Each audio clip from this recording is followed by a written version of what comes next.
Siria está aquí, a 8 horas de avión de España. Es la mitad grande y su población se concentra aquí. ¿Por qué? Porque toda esta zona es un enorme desierto, pero un desierto muy importante. Tiene 1/3 de las reservas de petróleo del mundo y también de gas natural. Según algunos, el nuevo petróleo.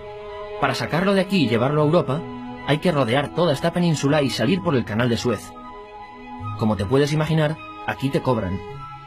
Pero hay otra manera más fácil, la línea recta. El que controle estas tuberías las puede abrir y cerrar, como un grifo. Si no pagas, no hay petróleo, ni gas. Esta región es increíble. La civilización en el planeta empieza en 3 sitios y este es uno de ellos. Mesopotamia, aquí. Sumer, que te sonará menos, pero es donde empieza todo, aquí también. ¿Recuerdas la Torre de Babel de la Biblia? La hicieron estos tíos. Egipto, aquí. Siempre ha sido un punto de contacto entre Oriente y Occidente, dando a Asia salida al Mediterráneo.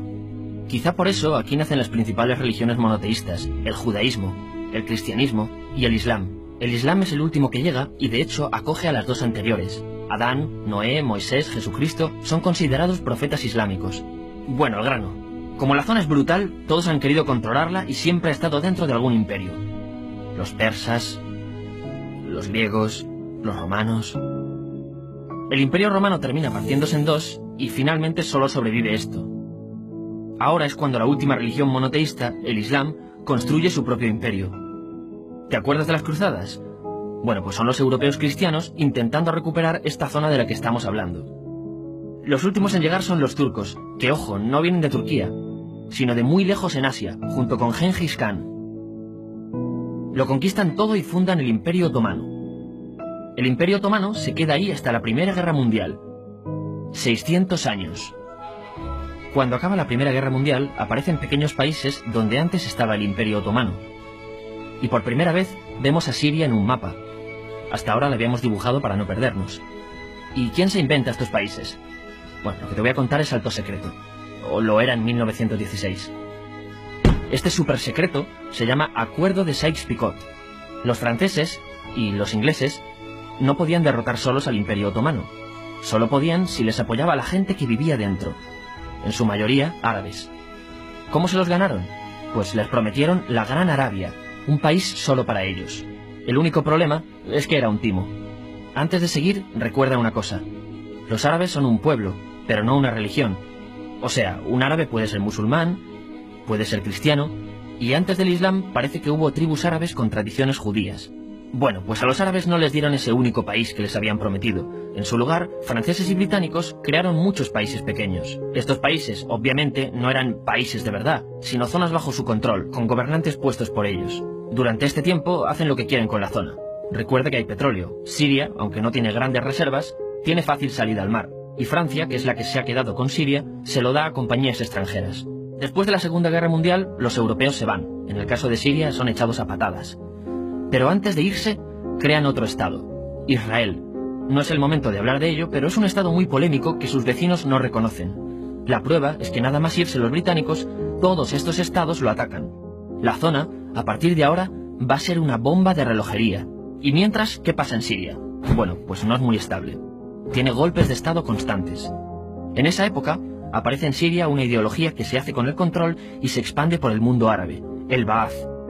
Esta ideología mezcla el antiguo sueño de una sola nación árabe con ideas socialistas. Y algo muy importante, es laica, o sea que no es religiosa. Siria se llega a unir con Egipto, un país con el que no tiene frontera. Pero no es algo raro, muchos de estos países intentan hacerlo también. Como recordarás, a esta gente se le había prometido un solo país y las ganas las seguían teniendo. Pero la unión falla. En este tiempo, Egipto les convence para nacionalizar el petróleo. En Siria, Al-Assad, el padre del Assad de ahora, se convierte en jefe del estado Ba'ath. En Irak, también Ba'ath, comienza a ganar fuerza Saddam Hussein. Las diferencias entre ambos países dividen a los partidos Ba'ath de otros países en pro-Siria o pro-Irak. Ahora ocurre la Guerra Fría. El mundo se divide en 2. O eres de Estados Unidos o de la Unión Soviética.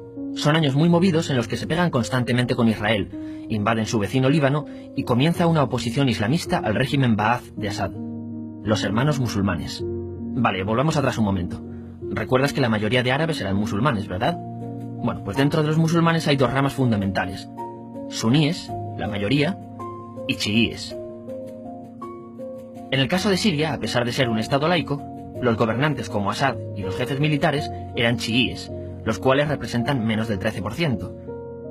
En cambio, casi el 70% de la población es suní. Un dato curioso es que los cristianos son casi el 10%. Que los chiíes controlen el gobierno y ejército mosquea a la población suní, y ese sentimiento es aprovechado por los hermanos musulmanes, islamistas radicales suníes. Estos toman las armas en la ciudad de Hama, en contra del gobierno, y Assad acaba con la revuelta a costa de matar miles de civiles y encarcelar a mucha gente. En el año 2000, Assad padre muere, y le sucede Assad hijo. Ante las presiones, libera a muchos presos, trae internet y esperanzas de cambio. Hay un periodo de gran debate político y aparece la oposición. También vuelven los hermanos musulmanes.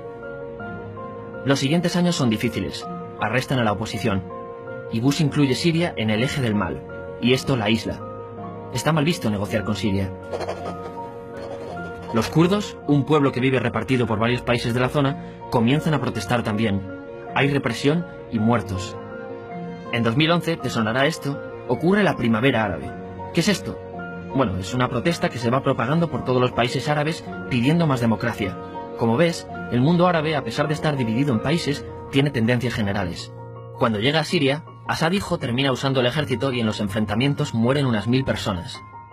Los enfrentamientos irán escalando hasta que se conviertan en guerra civil. No hay un momento exacto de inicio. Lo importante es que hoy en día hay numerosas facciones en juego. Vamos a verlas. Pero primero piensa en que todo está dividido entre chiíes, la minoría, y suníes, la mayoría. Chiíes, y además laicos, o sea, no religiosos, son el gobierno de Al-Assad. Controla todo esto, que si recuerdas son básicamente las zonas chiíes del país, y está enfrentado al resto. También mayoritariamente laico, pero suní, es el Ejército Libre de Siria, o FSA en inglés, junto con el Frente Islámico, que es religioso, y otros 70 y pico grupos más, forma una coalición que la prensa llama simplemente la oposición.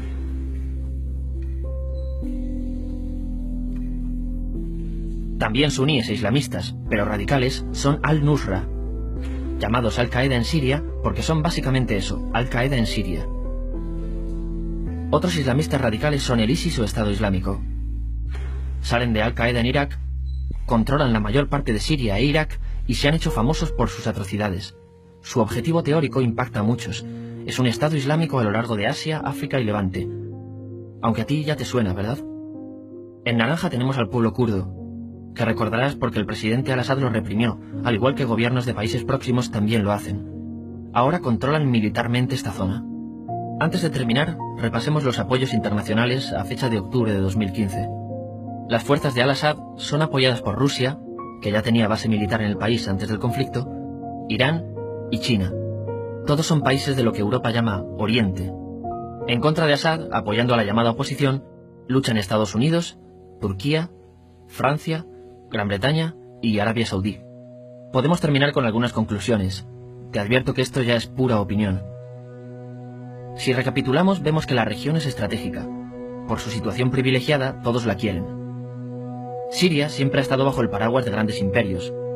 Piensa que hace 100 años la actual Francia era Francia, Gran Bretaña era Gran Bretaña. Pero es que hace 200 también, y hace 300 también, y hace 400 también. En cambio, Siria solo es Siria desde hace menos de 100 años, y solo se gobierna a sí misma desde hace poco más de 50. Además, jamás decidieron sus fronteras, se las impusieron. Europa dividió Oriente Medio a su antojo para controlarlo, diseñando países sin tener en cuenta su población. Muchos historiadores dicen que todo pueblo tiene la necesidad de manejar su propio destino, pero estos ingredientes que hemos visto juegan en contra de proyectos como la Siria Ba'ath, que encima usa la represión para mantenerse. En última instancia, lo que producen es una guerra civil. En este contexto no es extraño que aparezcan actores que se alimenten de la desesperación, el sentimiento suní de opresión y la visión de Occidente como invasor. ISIS usa la identidad árabe y la mitología de antiguos imperios. Cuando quieras entender el presente, pregúntate, ¿y el pasado?